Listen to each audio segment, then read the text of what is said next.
NTV time, जनता की बात जनता के साथ। भारतीय संस्कृति के प्रथम पत्रकार और समाज जागरण के प्रणेता देवर्षि नारद मुनि की जयंती पर पूर्व कक्ष के गांधी धाम में एक भव्य कार्यक्रम का आयोजन किया गया। राष्ट्रीय स्वयं सेवक संघ आरएसएस पूर्व कक्ष द्वारा अग्रवाल समाज भवन में आयोजित इस कार्यक्रम में कक्ष भर से आए वरिष्ठ पत्रकार और मीडिया जगत के प्रतिनिधि शामिल हुए। पत्रकारिता समाज का दर्पण रवजी भाई खेताणी कार्यक्रम के मुख्य वक्ता राष्ट्रीय स्वयंसेवक संघ कक्ष विभाग के कार्यवाह श्री रविजी भाई खेताणी के पत्रकारिता के आदर्शों पर प्रकाश डालते हुए कहा, देवर्षि नारद मुनि सदैव सत्य, तटस्थता और लोक कल्याण के प्रतीक रहे हैं। आज के आधुनिक युग में मीडिया कर्मियों का यह दायित्व है कि वे पत्रकारिता के पवित्र मूल्यों को अक्षुण्ण रखें। रचनात्मक पत्रकारिता ही समाज में सकारात्मक बदलाव लाने का सबसे सशक्त माध्यम है। सार्थक संवाद और आत्मीय मिलन कार्यक्रम की अध्यक्षता राष्ट्रीय स्वयंसेवक संघ पूर्व कक्ष जिले के संघ चालक श्री महावजी भाई सोरठिया ने की। उन्होंने सभी पत्रकार साथियों का स्वागत किया। कार्यक्रम के बाद आयोजित सहभोज के दौरान संघ के पदाधिकारियों और पत्रकारों के बीच आत्मीय वातावरण में विचारों का आदान प्रदान हुआ। उद्देश्य पत्रकारों को एक मंच पर लाना। पूर्व कक्ष आरएसएस के प्रचार विभाग द्वारा आयोजित इस कार्यक्रम का मुख्य उद्देश्य मीडिया कर्मियों को एक मंच पर लाना और पत्रकारिता की गरिमा व चुनौतियों का मंथन करना था। कार्यक्रम की व्यवस्था और गरिमामय आयोजन ने उपस्थित सभी अतिथियों का मन मोह लिया। इस आयोजन को सफल बनाने में आरएसएस के स्वयं सेवकों ने विशेष योगदान दिया, जिससे पत्रकार जगत में हर्ष का माहौल देखा गया। एनटीवी कक्ष गुजरात, राणा भाई अहिर की रिपोर्ट। स्वयं सेवक संघ पूर्व कच्छ जिला द्वारा महर्षि नारद जयंती निमित्ते पत्रकार मिलन યોજવામાં આવ્યું છે। આ પત્રકાર મિલનમાં સૌ પત્રકાર બંધુ ભગીનીઓનું રાષ્ટ્રીય સંસદ સંઘ વતીથી હું હાર્દિક સ્વાગત કરું છું।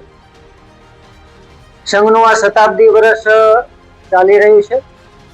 શતાબ્દી વર્ષમાં વિવિધ કાર્યક્રમોના આયોજનો એ આ શતાબ્દી વર્ષમાં થયા છે।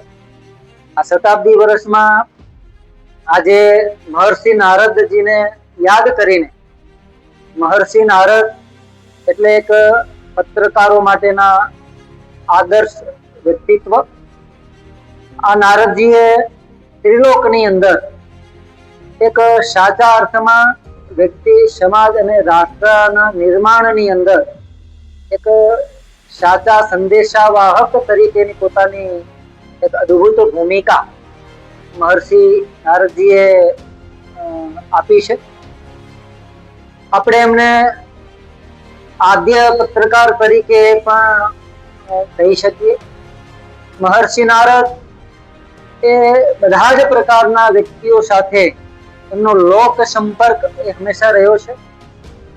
એટલે આજના સમયની અંદર પણ કઠિન કહી શકાય એવા એ પ્રાચીનતમ સમયે એમણે एक सारा संदेशावाहक तरीके, सारा लोक घड़तर तरीके एमणे पोतानुं कार्य कर्युं छे।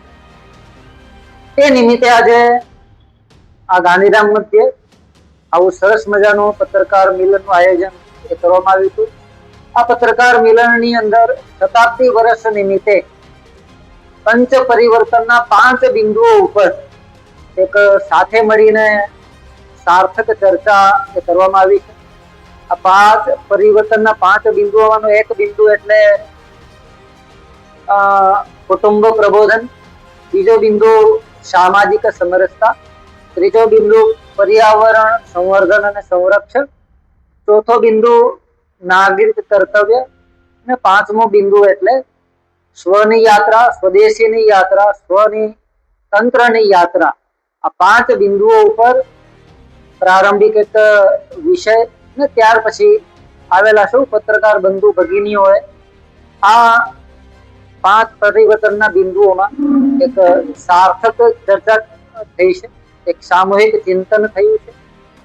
આવા સારા કાર્યોની અંદર પત્રકાર બંધુ ભગીનીઓની એક મહત્વની ભૂમિકા એ આવનારા સમયમાં રહેવાની છે. તો આવી સારી એક પત્રકાર મિલનનું આયોજન એ આજના નિમિત્તે કરવામાં આવ્યું હતું. એમાં સૌ પત્રકાર બંધુ ભગીનીઓ આવ્યા એ બદલ રાષ્ટ્રીય સંઘ સ્વયંસેવક સંઘ વતીથી સૌ પત્રકાર બંધુ ભગીનીઓનો પણ આભાર વ્યક્ત કરું છું. આજે આ પત્રકાર એ વ્યક્તિ સમાજ અને રાષ્ટ્રના નિર્માણની અંદર ચોથા સ્તંભ તરીકે ખૂબ જ મહત્વની ભૂમિકા પોતાની નિભાવી રહ્યો છે. તો એ ખૂબ જ મહત્વનું કાર્ય એ આજના પત્રકાર બંધુ ભગીનીઓ કરી રહ્યા છે. તો આ કાર્ય માટે પણ હું સૌ પત્રકાર બંધુઓને ખૂબ ખૂબ અભિનંદન પણ પાઠવું છું. આવું જ એક સકારાત્મક પત્રકારના માધ્યમથી એક આ 5 પરિવર્તનના 5 બિંદુઓમાં આપણે સૌ સાથે મળીને તૈયારી ભૂમિકા આપણે નિભાવીએ અને નિભાવીશું એવા એક વિશ્વાસ સાથે સૌનો આભાર વ્યક્ત કરું છું.